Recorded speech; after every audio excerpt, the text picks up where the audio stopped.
From our Chicago studios, this is the Muslim News on Muslim Network TV. Assalamu alaikum, I am Samana Siddiqui. Our top story tonight.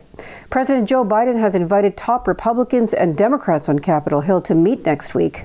This is to discuss raising the nation's roughly $31.4 trillion borrowing limit, the White House says. The administration believes that will help avert a default that economists say could be catastrophic for the U.S. and global economies. Government officials for months have taken extraordinary measures to prevent a first-ever U.S. default. Treasury Secretary Janet Yellen on Monday estimated the U.S. will be unable to continue to satisfy all of the government's obligations by early June and potentially as early as June 1st. That's if Congress does not raise or suspend the debt limit before then. An independent U.S. commission has, for the fourth year in a row, recommended India's government be added to a religious freedom blacklist. The United States Commission on International Religious Freedom, or USCIRF, again called on the U.S. State Department to designate India as a country of particular concern. The independent panel has made appeals for the designation since 2020. If approved, it would open the door to economic sanctions on India. USCIRF said conditions in the nation for religious minorities continue to worsen throughout 2022 under Prime Minister Narendra Modi's leadership. It said the Indian government at the national, state, and local levels promoted and enforced religiously discriminatory policies in 2022. Those included laws targeting religious conversion, interfaith relationships, the wearing of hijabs, and cow slaughter, which negatively affected Muslims, Christians, Sikhs, Dalits, and Adivasis, who are indigenous peoples and tribes. The report noted about 14% of India's population of 1.4 billion is Muslim, about 2% is Christian, and 1.7% is Sikh. Nearly 80% of the country is Hindu.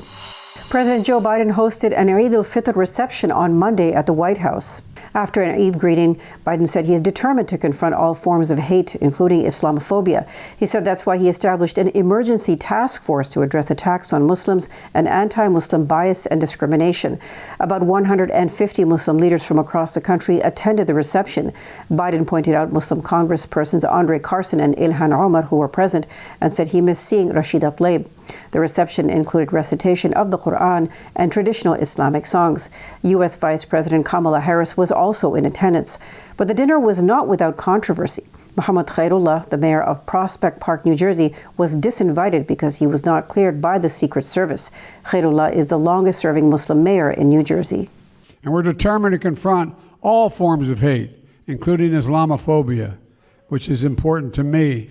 This is a priority for my administration, which is why I established the Interagency Task Force to address attacks on Muslims and anti-Muslim bias and discrimination. And this was a focus of the United We Stand Summit we convened last September. Standing up against anti-Muslim hate is essential to who we are as a country founded on freedom and justice for all. Texas Governor Greg Abbott's office issued a statement today retracting a previous one that claimed all 5 victims of a mass shooting last Friday were illegal immigrants. Abbott made the original statement on Sunday about the tragedy in the city of Cleveland. The victims were all from Honduras, according to officials. Francisco Oropesa is believed to have gunned them down after he was asked to stop firing a weapon in his front yard last week, authorities said. The governor announced a $50,000 reward for information leading to Oropesa's capture. This is in addition to an $80,000 reward being offered by the FBI. The FBI said over the weekend investigators do not know where Oropesa is.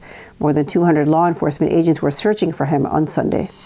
A Muslim woman wearing a hijab was assaulted in a Berlin subway station, local media reports this week.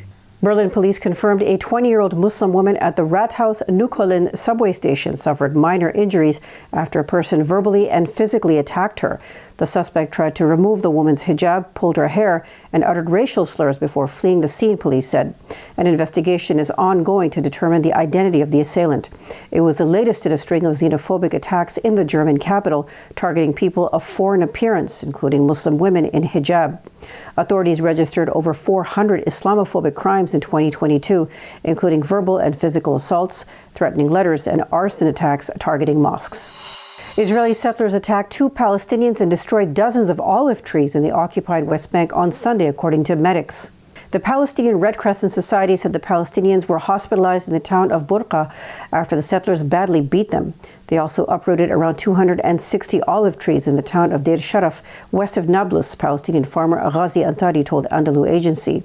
The attacks came amid rising tensions across the West Bank due to repeated Israeli military raids into Palestinian towns. Israelis have killed more than 100 Palestinians since the start of this year, according to Palestinian authorities. 16 Israelis have also been killed in separate attacks during the same period.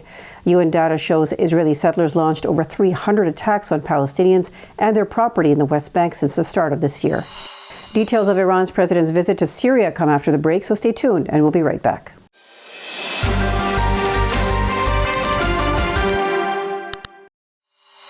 Welcome back. Iran's President Ibrahim Raisi will visit Syria Wednesday in what will be the first visit by an Iranian leader to the Arab country in more than a decade. Iranian Ambassador Hossein Akbari said the visit will be a turning point in the region owing to developments taking place. He was referring to efforts to normalize relations between Syria and its neighbors. Iran has been a staunch supporter of Bashar al-Assad's regime. It also recently agreed to restore diplomatic ties with Saudi Arabia in a deal brokered by Beijing after 2 years of negotiations. Akbari said the visit will have regional and extra-regional effects and also help to further strengthen relations between Tehran and Damascus in different areas. Akbari said Raisi's trip can open a space and chapter of interaction between the countries that oppose the domination system, referring to U.S. sanctions. UN-led talks opened Monday in the Qatari capital Doha to discuss ways to deal with Afghanistan's incumbent regime and its treatment of women. The meeting was held in the absence of any representative from the ruling Taliban government. Global leaders also discussed inclusive governance, countering terrorism, and drug trafficking.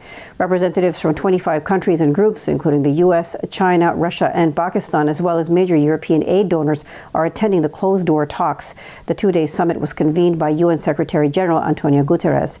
The Taliban government was not invited. The meeting is intended to achieve a common understanding within the international community on how to engage with the Taliban on these issues, a UN statement said. The Taliban regime, which regained power in August 2021, has imposed a slew of restrictions on Afghan women and girls. Afghan women have also been barred from working with the UN in a country where nearly 29 million people depend on humanitarian assistance. Last week, the UN Security Council unanimously adopted a resolution condemning the decision, saying it undermines human rights and humanitarian principles. The 15-member body called for the full, equal, meaningful, and safe participation of women and girls in Afghanistan. The Supreme Court of India has directed all states and union territories to register cases of hate speech without waiting for the complaint to be filed. It also warned that delay in registering hate speech would be treated as contempt of court. The court's order in October 2022 to register cases against hate speech was for Uttar Pradesh, Uttarakhand, and Delhi governments. Now it has been extended to the whole country. When passing the order last year, the court said, "Where have we reached in the name of religion? What have we reduced religion to is really tragic." The court on Friday said judges are apolitical and not concerned with Party A or Party B, and the only thing they have in mind is the Constitution of India. The order came in response to a plea filed by journalist Shaheen Abdullah. Abdullah initially had asked the court to direct Delhi, Uttar Pradesh, and Uttarakhand governments to register cases against those making hate speeches. The next hearing in the case is set for May 12th.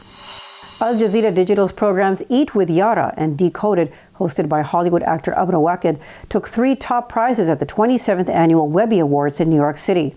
Eat This with Yara, hosted by journalist Yara Al-Mjoui, won a People's Voice and a Webby Jury Award in the food and drink category. The short documentary series explores the intersection of food and society with a comedic twist and an eye for social justice. The series has scooped numerous awards, including Webby, Shorty, James Beard, and Capital Emmys. Dual language series Decoded scored a Webby People's Voice in the science and education category, winning against steep competition by BBC Ideas. The series explores complex issues such as whether there's a cure for cancer, what may have been behind U.S. intelligence-led efforts to suppress the groundbreaking ideas and research of inventor Nikola Tesla.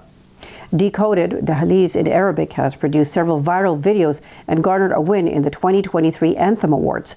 Al Jazeera Director of Digital Innovation and Programming Carlos Van Meek said our ability to engage audiences in new and creative ways has helped us reach a new generation of Al Jazeera fans globally. Winners will be celebrated during a star-studded gala in New York City on May 15th. Japan has become the 3rd country certified to ship beef to the Muslim world, including Saudi Arabia.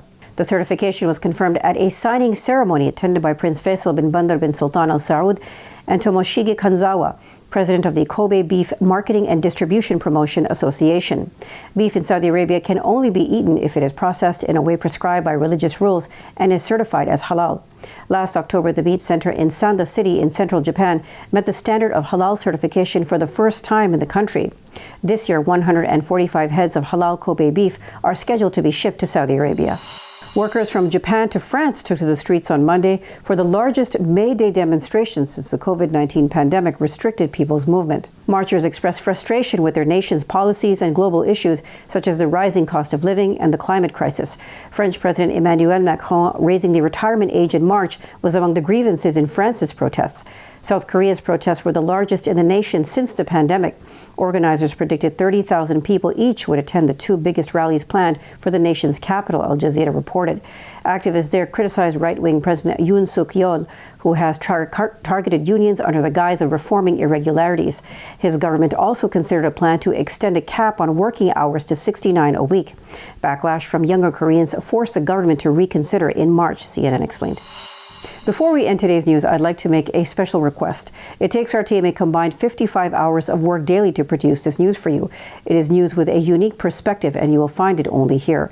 Sound Vision is the non-for-profit organization which produces it, and just like PBS and NPR, it depends on your donations.